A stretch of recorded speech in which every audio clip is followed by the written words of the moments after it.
जिंदगी कैसी है पहेली हाय, कभी ये हंसाए वाह, कभी ये रुलाए। मन्ना डे ने गाया, योगेश साहब ने इसको लिखा था, बेहतरीन गाना। हर किसी को आपने इसको गुनगुनाते हुए सुना जरूर होगा। इस गाने में कम से कम इसकी लिरिक्स में कदम कदम पर मुश्किलों की बात हो रही है। कहा गया कि कदम कदम पर मुश्किलें आएंगी, कुछ खतरे भी आपके सामने होंगे और बिल्कुल चुपचाप आपके आसपास बहुत सारे खतरे होंगे, लेकिन इन सारे खतरों से निपटते हुए आपको हंसते मुस्कुराते रहना है। अब देखिए ना हुसैन, बाहर की जहरीली हवा से बचने के लिए लोग मास्क लगाते हैं, लेकिन नई स्टडी बता रही है कि घर के अंदर सबसे ज्यादा प्रदूषित जगहों में आपका किचन भी शामिल है। खाना बनाते वक्त उठने वाला धुआं, बंद खिड़कियां, एग्जॉस्ट की कमी, ये सब मिलकर हवा में बेहद बारीक कण भर देते हैं। दिल्ली वालों का हाल तो और भी बुरा है। एनसीआर के घरों पर हुई स्टडी में किचन का जो PM10 है उसका लेवल करीब 250 माइक्रोग्राम पर क्यूबिक मीटर तक पहुंच जाता है और PM2.5 जैसे पार्टिकल्स लंग्स की गहराई तक जाकर वहां जमा हो जाते हैं। लेकिन रहस्य यहां खत्म नहीं हो जाता है। जिस चीज को आप हर वक्त हाथ और जेब में लिए घूमते हैं वो क्या है? वो है स्मार्टफोन, जो बैक्टीरिया का सबसे बड़ा हब है। आपको सुनकर हैरान तो लग ही रहा होगा, आप हैरत भी होंगे, लेकिन आपके मोबाइल फोन में टॉयलेट सीट से, जी हां, मोबाइल फोन में टॉयलेट सीट से भी ज्यादा बैक्टीरिया वायरस है। यानी फोन हाथ में आया, फिर चेहरे पे गया और खाना खाते वक्त प्लेट के पास पहुंच गया, तो इन्फेक्शन का रास्ता खुद ब खुद खुल जाता है। ये वाकई बड़ा खराब सा लग रहा है। बहरहाल इन छोटे छोटे खतरों के बीच चुपचाप मार सहता है आपका लीवर, क्योंकि लीवर सिर्फ खाना पचाने में मदद नहीं करता, शरीर के 500 से ज्यादा जरूरी कामकाज को संभालने का जिम्मा इसी लीवर के ऊपर है। और यही वजह कि सिर्फ LFT मतलब लीवर फंक्शन टेस्ट नॉर्मल आ जाने से निश्चिंत मत हो जाइए। मोटापा, डायबिटीज, हाई BP, कोलेस्ट्रॉल और फैटी लीवर जैसे लक्षणों पर भी नजर रखिए। हेपेटाइटिस B और C की जांच को नजरअंदाज मत कीजिए और बिना सलाह के पैरासीटामोल की ज्यादा खुराक बिल्कुल मत लीजिए। अच्छा देखिए, वैसे भी गर्मी का प्रकोप चल रहा है, शरीर में पानी की कमी और गलत खानपान लीवर पर बोझ और बढ़ा रहा है। तो लीवर को मजबूत कैसे रखा जाए? कौन कौन से योगाभ्यास, प्राणायाम और आयुर्वेदिक नुस्खे आप अपना सकते हैं, ये सारी चीजें आज हम स्वामी जी से जानेंगे। मतलब है कि लीवर का ओवरऑल ख्याल कैसे रखना, ये आज हमें स्वामी जी बताएंगे। आज के पूरे कार्यक्रम अगर आपने देख लिया तो मतलब ये कि शरीर का ये जो लीवर डॉक्टर एक तरीके का है जो बहुत सारी जिम्मेदारियां निभाता है, उसे आप हेल्दी रख पाएंगे। और स्वामी जी हमारे साथ जुड़ रहे हैं। लेकिन साथ ही हुसैन, जिसका जिक्र मैंने किया था वो है मोबाइल फोन, यानी कि आपका स्मार्टफोन, जिसको 24 घंटे 365 दिन आप अपने लेकिन वो लाइन जो ईशा ने बताई ना, वो अभी तक मेरे दिमाग में घूम रही कि मेरा फोन टॉयलेट सीट से भी गंदा है। उफ। लेकिन ये तो जरूरी है कि इस बात को समझना होगा कि जो स्मार्टफोन आपके इतने करीब रहता है उसके अंदर बैक्टीरिया और वायरस का हब है। तो आप उसका इस्तेमाल, तो हम कहेंगे कि आपको जितनी जरूरत है कीजिए, लेकिन जब आप खाने के लिए जा रहे हैं या फिर आप अपने चेहरे पे हाथ लगा रहे हैं तो उससे पहले एक बार अपने हाथ को जरूर क्लीन कर लीजिए। और मौका मिले तो आपको याद हो, जब कोविड के वक्त में हम लोग क्या करते थे, अपने स्मार्टफोन को भी सैनिटाइज कर लेते थे। तो सैनिटाइज कीजिए, क्योंकि छोटी छोटी चीजें हैं जिसके जरिए आप कम से कम बैक्टीरिया और वायरस को कम से कम अपने शरीर में आने से रोक सकते हैं। हालांकि स्वामी जी जब जुड़ेंगे तो बताएंगे कि किस तरह से आपके अंदरूनी जो भी ऑर्गन्स है, जैसे कि लीवर का हम आज जिक्र कर रहे हैं, इसको स्वस्थ रखने के लिए, हेल्दी रखने के लिए बहुत सारे उपाय हैं। लेकिन साथ ही कुछ आपकी और हमारी भी तो जिम्मेदारी है, जैसे कि आपका जो स्मार्टफोन है उसे हम किस तरह से साफ रखें। स्वामी जी जुड़ गए हमारे साथ। स्वामी जी बहुत बहुत स्वागत है आपका। प्रणाम स्वामी जी। प्रणाम स्वामी जी।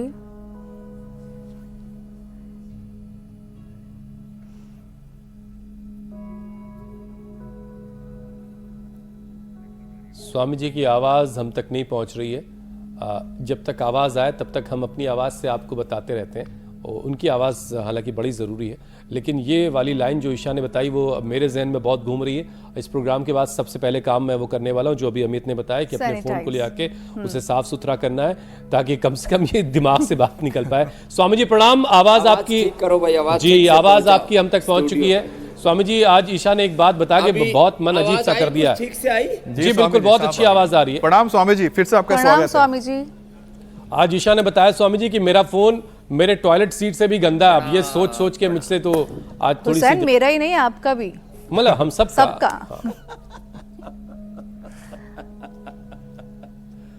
हाँ, इन बातों पर ना ध्यान कम देते हैं और लोग जो है फोन में हजारों लाखों नहीं करोड़ों अरबों खरबों मिलियन बिलियन नहीं trillions of bacterias virus fungus अलग अलग प्रकार के अपने साथ ही हम रोगाणु बीमारियां लेकर के घूमते रहते हैं और गले लगा के घूमते हैं स्वामी जी। एक हाथ फोन पर होता है, उसको स्क्रॉल करते रहते हैं, उसी से खाते रहते हैं। तो एक तरह से हम वो जो टॉयलेट से भी जो गंदा है उसके ऊपर हाथ लगा लगा करके खाना खाते रहते हैं। इसलिए खाना खाते समय मोबाइल पास में नहीं रखना और उससे धो करके हाथ फिर ही। और फिर इसके साथ साथ ये जो टीवी वाला रिमोट है ना उसको भी बस एक ही जगह लगा लो, इंडिया टीवी लगा लो और अपने फिर खाना खा लो। हर घड़ी घड़ी में जो है ना ये जो टीवी का रिमोट लेकर के और चैनल भी नहीं बदलना। वैसे तो उपचार से लेकर के समाचार तक सब आपको इंडिया टीवी पर ही मिलता है। ऐसे मोबाइल टीवी का रिमोट और तो और हमारे जो जेब में नोट होते हैं ना, ये मंडूकासन योग मुद्रासन मैंने कराया प्रारंभ में, ये लीवर के लिए बहुत जबरदस्त है। सबसे ज्यादा दुष्प्रभाव फिर लीवर को ही झेलने पड़ते हैं। हमारे नोटों में तो पता नहीं कितने हाथों की गंदगी, कितने हाथों का कूड़ा कचरा वो नोटों के साथ में लग करके आ जाता है। और भारत में एक और खराब हालत, थूक लगा लगा करके नोट गिनते हैं उस पर तो मतलब थूक ये तो बहुत ही। और किताब भी के पन्ने भी पलटते हैं तो थूक लगा लगा के पलटते हैं। अब थोड़े बहुत लोग कुछ रखने लग गए हैं, कुछ जुगाड़ सा, लेकिन ये और ज्यादा गंदा हो जाता है। तो ये स्वच्छता के प्रति, स्वच्छता के बिना स्वस्थता आ ही नहीं सकती।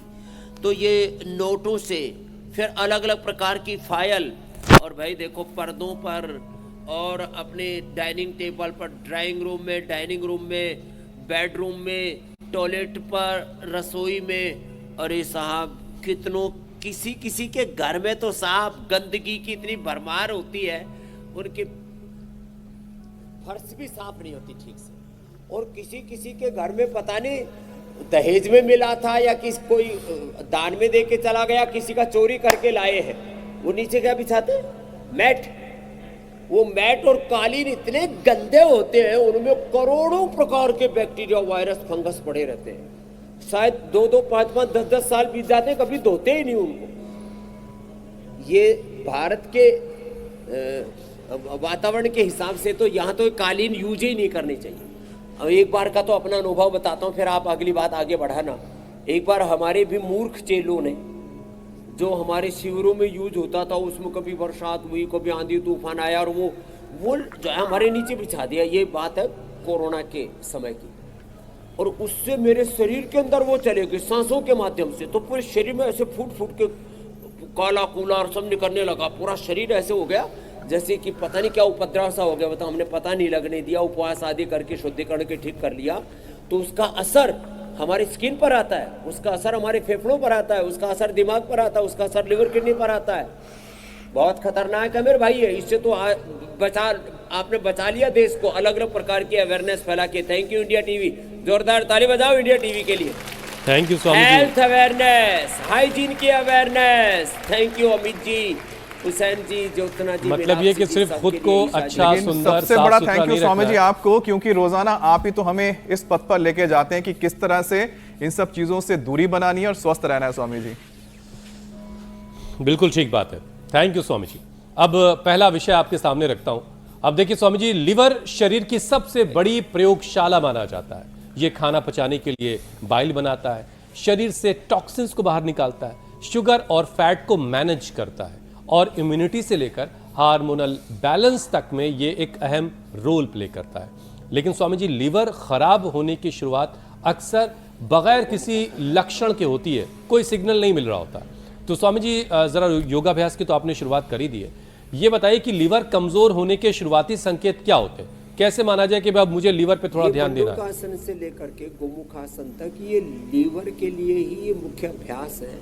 और मेरे भाई हुसैन जी, इसके लक्षणों में सबसे पहला लक्षण, जब आपके चेहरे पर फुंसियाँ आती हैं, जब आपको दाद खाज खुजली होती है, सोराइसिस, एक्जिमा आदि, लिकोडर्मा आदि होता है, किसी भी तरह के स्किन के उपद्रव होते हैं, जब गैस बनती है, थोड़ी एसिडिटी सी बनती है और अनकम्फर्ट सा लगता है, पेट में गुरुड़ होती है, तो इरिटेबल बाउल सिंड्रोम, IBS और ब्लूटिंग, और जब ऐसे कुछ तो गोमुखासन में बैठते हैं तो नीचे ऊपर से पूरा पटाखे छूटते हैं ऊपर से, और नीचे से भी हिल के, और जो है गैस पास करते रहते हैं। तो ये गैस बने, एसिडिटी बने, पायस, फिसर, फिस्टुला, थोड़ा सा भी कहीं लक्षण उभरने लगे, जब थोड़ा मोटापा बढ़ने लगे, मोटापा ऐसे कैसे बढ़ जाएगा? यदि मेटाबॉलिज्म अच्छा हो तो मोटापा बढ़ ही नहीं सकता।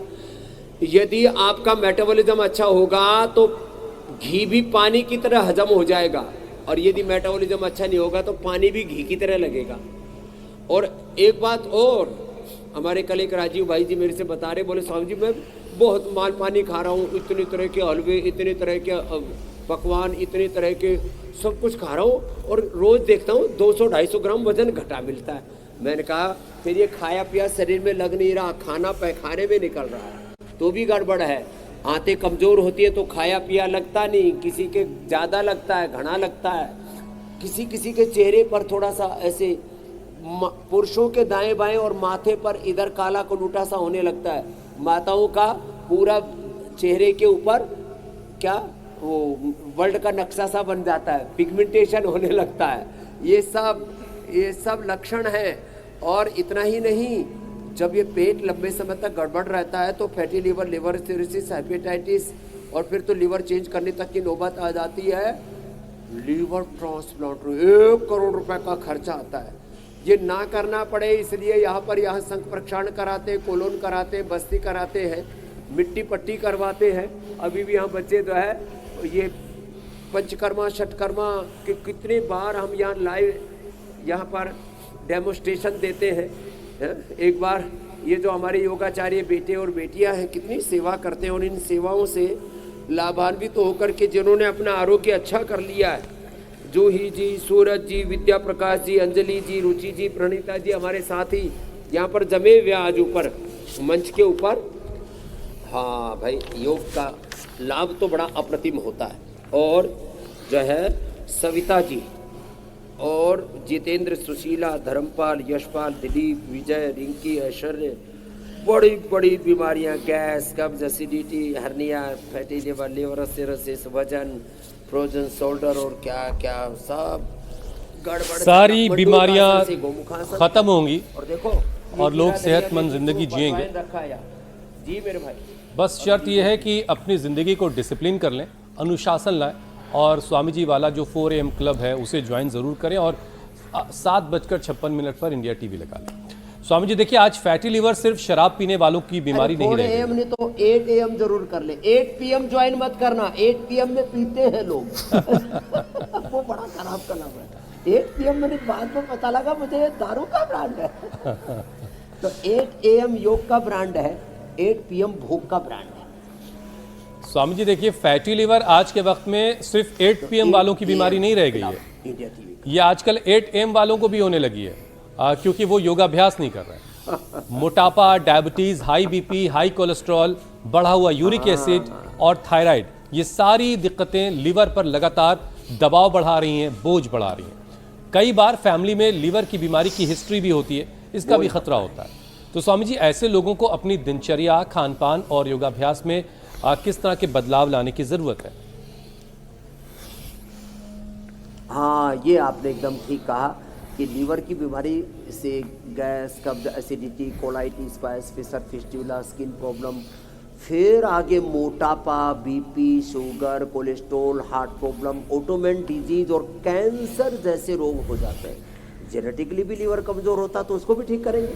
पवन मुक्तासन, उत्तान पादासन 1-1, 2-2 मिनट ऐसे लगातार करना है।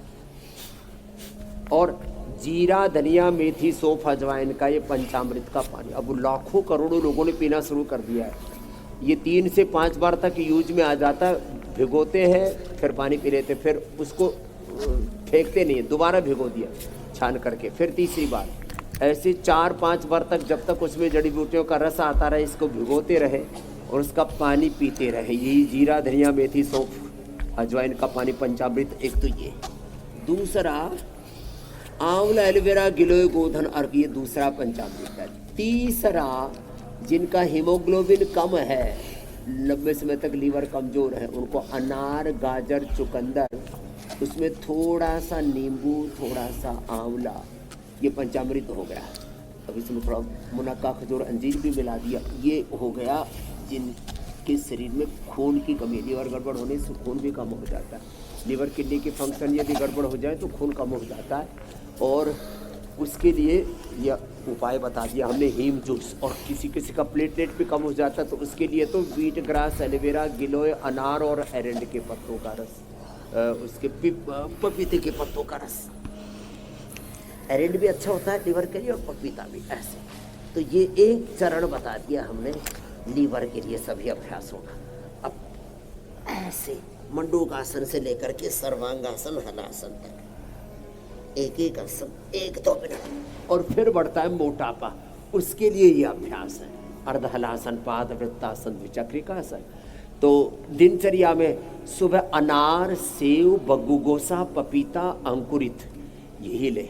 सुबह नाश्ते के नाम पर ये जो भी आड़ कबाड़ खाते हैं, कोई पराठे पेल रहा है, कोई इडली, कोई डोसा, इडली के साथ बड़ा, और ढोकला पोकला, और सब ये सब सुबह सुबह खमण में कुछ रमण करते हैं, तो कुछ तो, अरे मैंने तो इधर यूपी की तरफ देखा, समोसा, जलेबी, इमरती, और सुबह सुबह रबड़ी से शुरू होता है नाश्ता ही। ये सब मामला गड़बड़ झाला है। तो देखो, इससे तो बचना पड़ेगा। तो सुबह थोड़ा अंकुरित ले, थोड़ा सुबह फल ले, ये सब सर्वोत्तम है। दलिया में जौ आदि का दलिया, ओट्स आदि ये ले सकते हैं। और फिर खाने में सीक्वेंस से रखें, पहले थोड़ा अनार, सलाद, और फिर जो भी सब्जियों की मात्रा ज़्यादा रखें। खाना चबा चबा करके खाएं। खाने के 1 घंटे बाद पानी पिए, खाने के तुरंत बाद द्राक्षासव, कुमारियासव, पुनर्नवारिष्ट, और शुगर वालों को जामुन का, बाकी को चुकंदर का, एप्पल आदि का विनेगर आदि, या नींबू का पानी थोड़ा 1 कप, ज़्यादा नहीं, उसमें थोड़ा नींबू डाल करके, थोड़ा सेंधा नमक 1 चुटकी, उसको ले लें। अथवा तक्र में, छाछ में थोड़ा लवण भास करके वास्टर। और शाम का भोजन सूर्यास्त से पहले कर ले, 7 बजे से पहले। अब सूर्यास्त का टाइम थोड़ा बहुत आगे पीछे चेंज होता रहता है। तो दोपहर का 1 भुक्तम सदारोग्यम, 2 भुक्तम बलवर्धन में छोटे छोटे नियम पालन करें। अब मोटापा बढ़ गया तो मेदो हर वेट को भी साथ में ले ले। शुगर बढ़ गया तो मधुनाश्री, मधुग्रिट, खीरा, करेला, टमाटर के जूस के साथ। बीपी बढ़ गया तो मुक्तावटी, बीपी ग्रिट। कोलेस्ट्रॉल बढ़ गया तो लिपिडोम, और सबसे अच्छा तो अर्जुन की छाल, दालचीनी, गोधन अर्क या लौकी का जूस ही पी लो। तो आज लीवर की गड़बड़ी से जो भी बीमारियां हो रही है, उनका पूरा खात्मा ही करके मानेंगे हम। और ये अर्धहलासन, पाद वृत्तासन, स्वामी जी, लीवर के मामले में 3 अभ्यास उल्टे करके, फिर मकरासन, भुजंगासन, सर्वासन। जी मेरे भाई। स्वामी जी, लीवर के मामले में जब भी किसी को कोई शिकायत होती है, थोड़ी बहुत परेशानी होती है, तो वो क्या करता है कि एक जाके टेस्ट करवाता है, LFT यानी लीवर फंक्शन टेस्ट। अब इस टेस्ट की रिपोर्ट अगर नॉर्मल आ जाती है तो लोग रिलैक्स हो जाते हैं, सोचते हैं कि उनको कोई परेशानी नहीं है लीवर की। लेकिन स्वामी जी, 500 से ज़्यादा काम करने वाला लीवर, सिर्फ एक LFT टेस्ट से क्या उसके सारे फंक्शंस के बारे में पता चलता है? जरूरत पड़ने पर ब्लड काउंट, अल्ट्रासाउंड और फाइब्रो स्कैन जैसी जो जांच है, एसिपिटी, बिलिरुबिन आदि, ये बहुत ही सामान्य जांचें हैं। अंदर से लीवर गड़बड़ होता रहता है। लीवर की ये 500 से ज़्यादा जो कार्य हैं वो तो बहुत स्थूल है। लीवर का एक एक सेल पूरे शरीर के लिए काम करता है। तो ये जो और सूक्ष्मता में जाएंगे तो लीवर के लाखों नहीं करोड़ों काम है।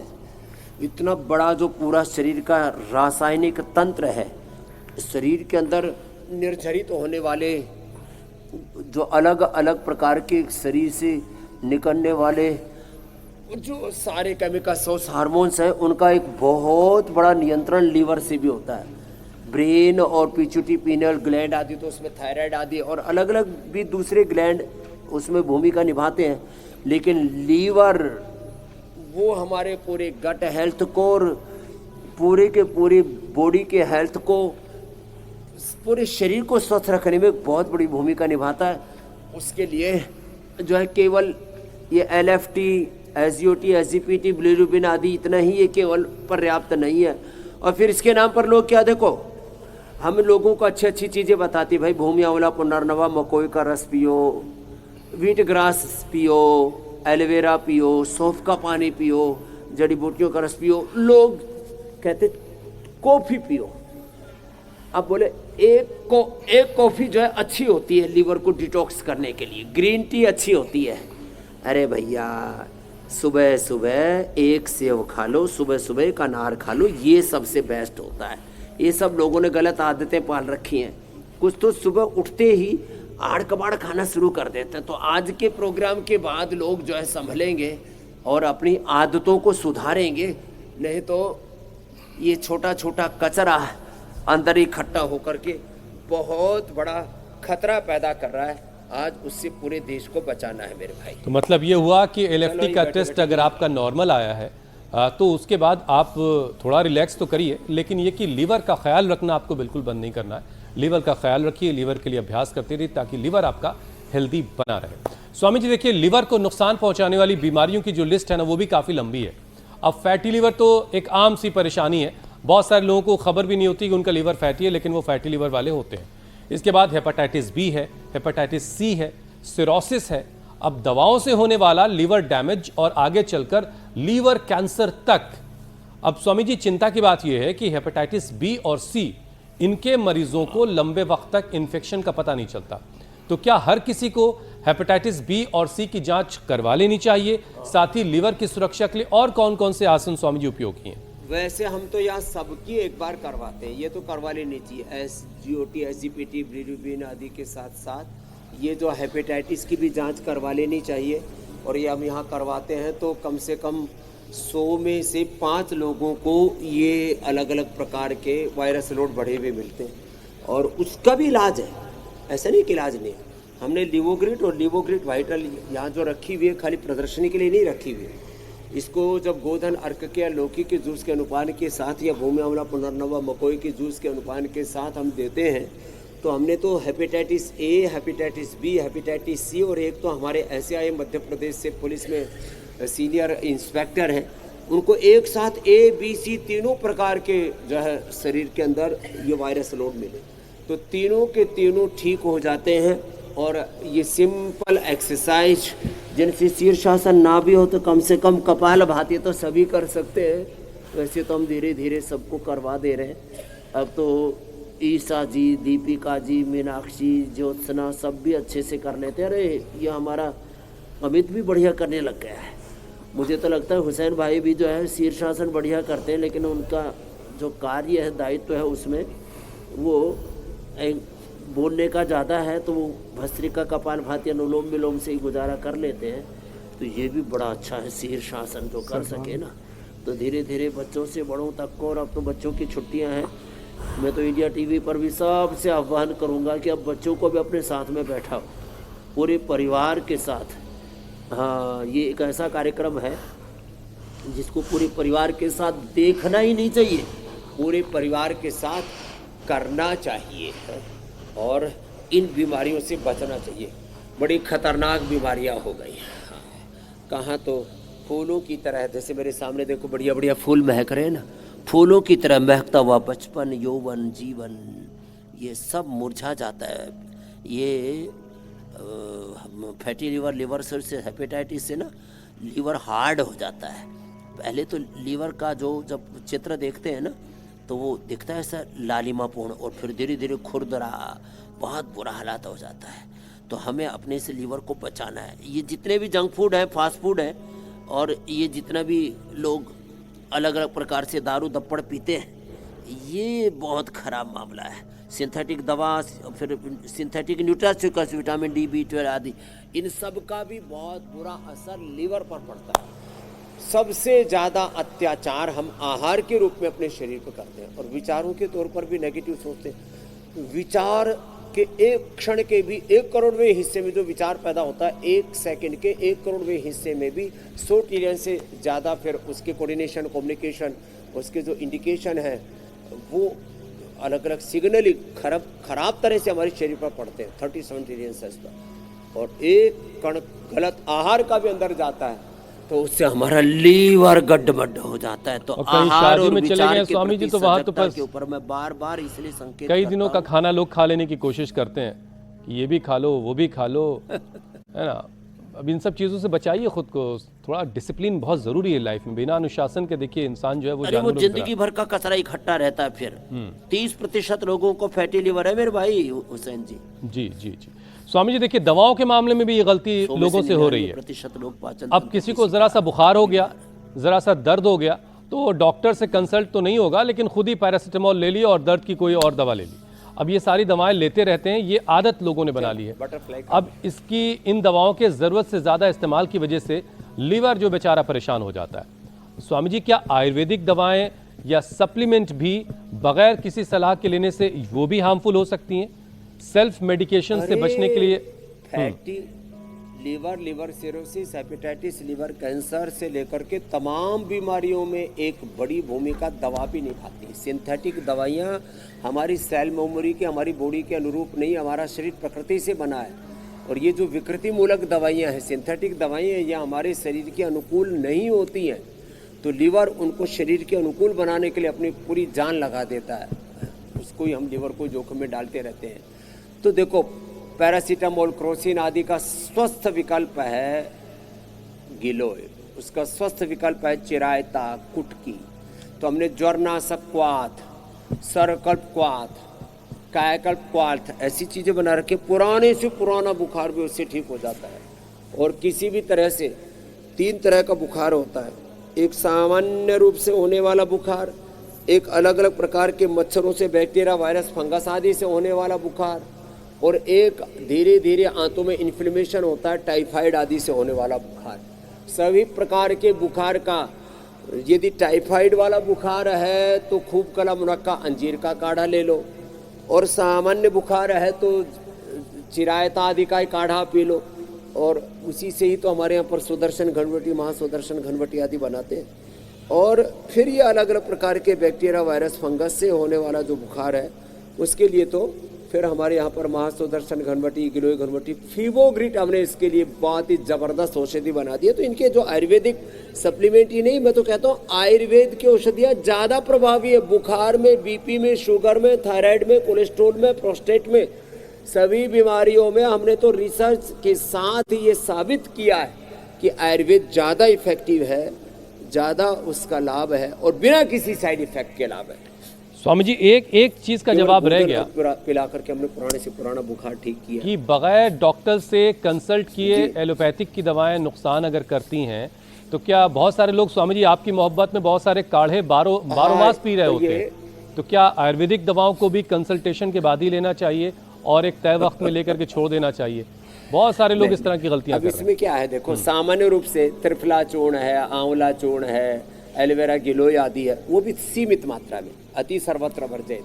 बाकी जो औषधियाँ हैं, बीपी की, शुगर की, थायराइड की, कोलेस्ट्रॉल की, प्रोस्टेट की, कैंसर की, हार्ट की, वो तो कंसल्टेंसी से लेनी चाहिए।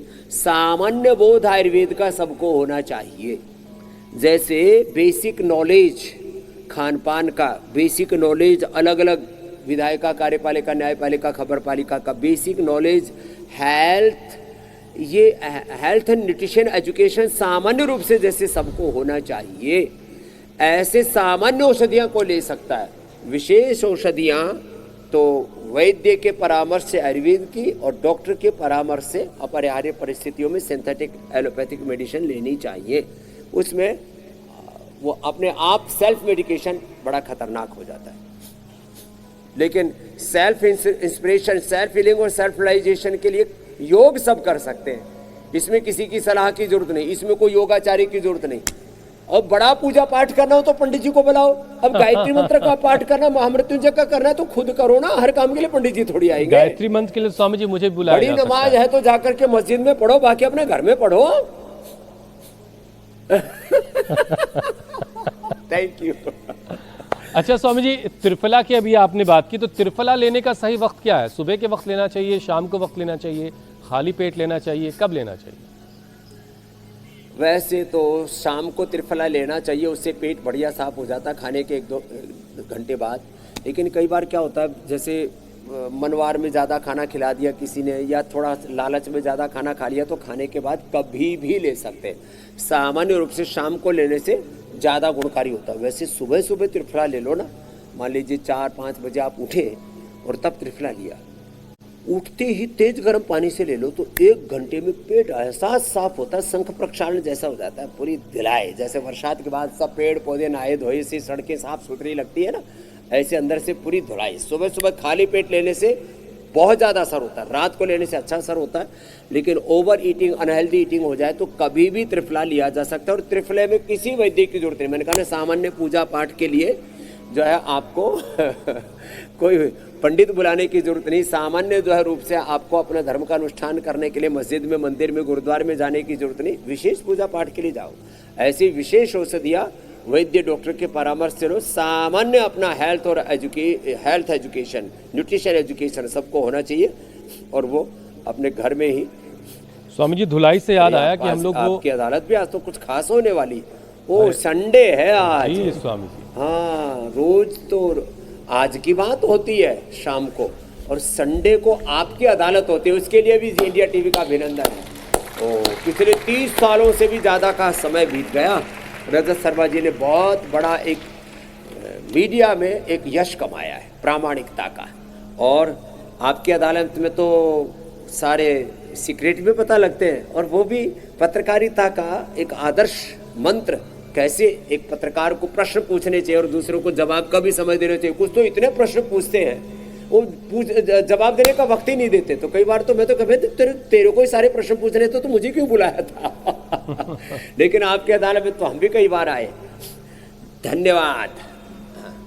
सुबह सुबह योग की बात, शाम को आज की बात। आपकी अदालत भविष्यवाणी, योगवाणी से लेकर के उपचार से लेकर के समाचार तक सब कुछ इंडिया टीवी दे रहा है। ऐसा होना चाहिए टीवी चैनल। स्वामी जी, लौटते हैं विषय पे। लिवर खराब होने का जो असर है वो सबसे पहले हमारे पाचन पर दिखाई देता है। भूख कम लगने लगती है, पेट भारी भारी सा महसूस होता है, गैस बहुत बनने लगती है, कई लोगों को मितली की शिकायत, कब्ज और फिर खाना ठीक से ना पचना, ये सारी चीज़ें हैं। अब दूसरी तरफ खाना खाते समय मोबाइल इस्तेमाल करने की जो आदत है वो इन्फेक्शन का खतरा कितना बढ़ा रहा है, क्योंकि फ़ोन की स्क्रीन और जो उसका कवर है वो बैक्टीरिया का एक तरीके से ख़जाना है वहाँ पर। पाचन और लिवर दोनों को ज़रा दुरुस्त करवाने के लिए अभ्यास करवाइए। और स्वामी जी, वो अभी धुलाई की भी बात हो रही थी, तो आपने अपना फ़ोन लास्ट टाइम कब नहलाया था, कब धुलाया था उसको? मेरा फ़ोन तो पिछले बहुत बरसों से नहीं नहाया, कोविड के टाइम में नहा रहा था बस। तो देखो, हम तो अपने फ़ोन की भी धुलाई करते रहते हैं। हमारे पास में जो है वो एक हमने बना रखा है जो है जर्मी-एक्स सैनिटाइजर, उससे कपड़े में लगा करके साफ, और अपने मोबाइल को नहा धुला के रखते हैं। अपने मोबाइल को भी स्नान करवा लिया करो। हम अपने मोबाइल को नहा धुला के रखते हैं, अपने टीवी वाले रिमोट को भी नहा धुला के रखते हैं, और अपना फ्लोर से लेकर के जो भी जहाँ पर भी रहते साफ सुथरा रखते हैं। गंदगी में भगवान नहीं आते।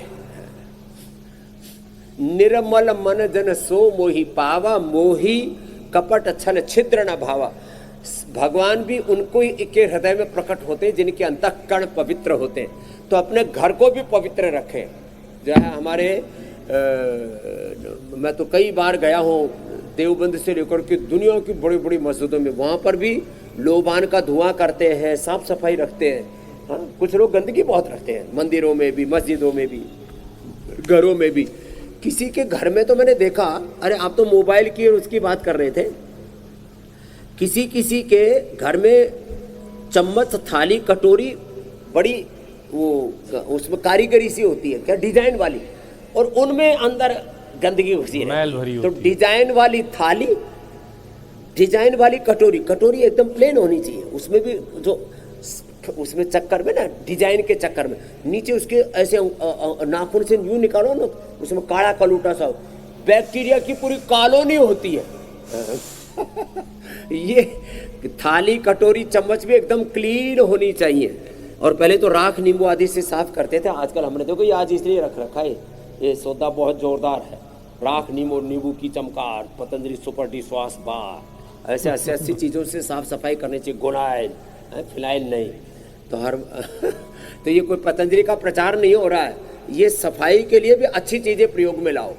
हाँ, और कपाल भात, तो हम तो अपने भीतर भी सफाई करते रहते हैं, संख प्रक्षालन, कोलन थेरापी, बस्ती आदि, इसलिए देखो हमारा तो पेट ऐसे ही है। अच्छा स्वामी जी, एक बार भी भगवान की कृपा से हमें कोई फूड इन्फेक्शन नहीं हुआ। ये नहीं तो लोगों को जहां देखो उल्टी, दास, फूड पॉइजनिंग, पता नहीं क्या क्या हो जाता है। तो अपना बढ़िया रखो। अनार रोज खाता हूँ, अनार। स्वामी जी, फोन की बात तो लोगों को समझ में आ गई कि फोन कितना गंदा रहता है, लक्कड़ पत्थर है और उसे भी हाइजीन करके रखने की ज़रूरत है। लेकिन स्वामी जी, रसोई घर जहां बनने वाला खाना हम सबको सेहत देता है, और आयुर्वेद ये कहता है कि खाने में ही ऊपर वाले ने सेहत को छिपा के रखा अगर अच्छे तरीके से खाने का इस्तेमाल किया जाए। लेकिन बहुत सारे लोग ये जानते भी नहीं कि रसोई घर में सेहत का खतरा भी छिपा हुआ है। रिसर्च के मुताबिक खराब वेंटिलेशन वाले किचन में PM 2.5 और बेहद बारीक कण बढ़ जाते हैं जो लंग्स में गहराई तक चले जाते हैं, और अगर किसी शख्स का लीवर पहले से कमज़ोर है तो साथ में सांस या हार्ट की परेशानी भी और बढ़ सकती है। तो स्वामी जी, ऐसे लोगों को ज़रा सा कुछ हल्के योग करवा दीजिए, ताकि वो अगर उम्र में ज़्यादा हो गए तो वो भी कर पाएँ। हाँ देखो, जो मंडूकासन, योग मुद्रासन न कर पाए, सुप्त वज्रासन, सुप्त पद्मासन न कर पाए, उनको हल्के फुल्के योग से भी हम तो ठीक कर देते हैं। लेकिन ये तो ठीक खुद ही करना पड़ेगा। कुछ लोग बड़े गद्दे रहते हैं, किसी के घर में। तो मैं तो जब पूरे देश में यात्रा पर निकलता था ना, तो देखो ये तो कर ही लो सब है। तो अब जैसे कहीं अब पानी तो पीना ही पड़ता था, कहीं बीच में किसी के घर में घुस गए तो किसी के घर में, एक के घर में तो एक दिन हम बेहोश हो गए। बाथरूम में गए तो इतनी गैस थी उसमें कि हमको पता ही नहीं लगा हम कहाँ पहुँच गए। कहीं हमने कहा ये समाधि सी कहाँ लग गई, बाद में लगा ये समाधि नहीं है तो व्याधि लग गई है। किसी का बाथरूम इतना गंदा होता है, अरे राम राम राम राम, सड़ांध मची रहती है उसके अंदर। तो ये किसी के घर में तो कहीं कच्छा, कहीं बनियान, कहीं चड्डी, कहीं अंडरगारमेंट, कहीं कुछ का कुछ, कहीं पर कहीं थाली, कहीं चम्मच, कहीं कटोरी, कहीं खराब पड़ा रहता है। तो साफ सफाई तो जरूर रखें, स्वच्छता, हाँ ये बहुत जरूरी है। घर का टॉयलेट ऐसा होना चाहिए कि वो किचन से भी ज़्यादा साफ होना चाहिए, और किचन तो ऐसा होना चाहिए मंदिर से भी ज़्यादा साफ होना चाहिए। सब जगह स्वच्छता रखनी चाहिए। अरे बाकी तो और छोड़ो, किसी के तो एक बाबा जी बोले बड़े सिद्ध महात्मा है, उनके पेट में ढेरे पड़े हुए, जो पड़ी हुई, सड़ांध बची हुई। मैंने कहा ये तपस्या हमको नहीं चाहिए भैया, ये तो लगता है थोड़ी देर में बाबा जी का जीते जी मोक्ष हो जाएगा। तो किसी के सिर में ढेरे पड़े हुए हैं, तो कोई जो है ना शरीर में भी बड़े गंदे रखते हैं। एक भाई साहब ने अपनी बनियान ही नहीं धोई। एक सच में हमारे गांव में एक, जहां हमारा जन्म हुआ वहां एक भाई साहब ने अपना कोट नहीं धोया 30 साल से। बोले धोते इसकी गर्मी निकल जाएगी। पूरी दुनिया में एक वीडियो वायरल हो गया था, एक आदमी को नुला दिया, कहां पर पता नहीं, उसको मर गए नुलाने के बाद। नुलाया धुलाया, उसके कपड़े साफ किए, वो इतनी गंदगी में रहने की आदत पड़ गई तो उसके बाद मर ही गया हूँ। नेट के ऊपर बड़ा वायरल हुआ था। तो ये गंदगी वाला मामला तो साफ करना पड़ेगा। अरे टाइम बहुत हो गया स्वामी जी, बस जरा सा एक प्राणायाम का सेशन कर लेते हैं, और प्राणायाम के जरिए लीवर को कैसे फायदा पहुंचाया जा सकता है स्वामी जी, बस ये बताइए, उसके बाद फिर आपसे मिलेंगे। प्राणायाम से हमारी प्रतिरोधक क्षमता इतनी बढ़ जाती है, छोटे मोटे बैक्टीरिया वायरस तो अब ऐसे प्राणायाम की ऊष्मा से ही मर जाते हैं।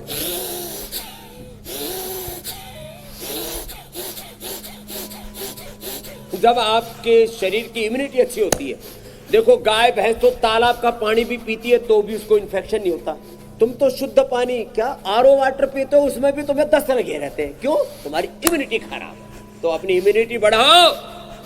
जानवरों से भी, डांगरों से भी ज्यादा, गाय भैंस से भी ज्यादा इम्यूनिटी तुम्हारी मजबूत होनी चाहिए। और यहाँ तो हमारी इम्यूनिटी एकदम ठप्प हो रखी है। तो भस्त्रिका करो,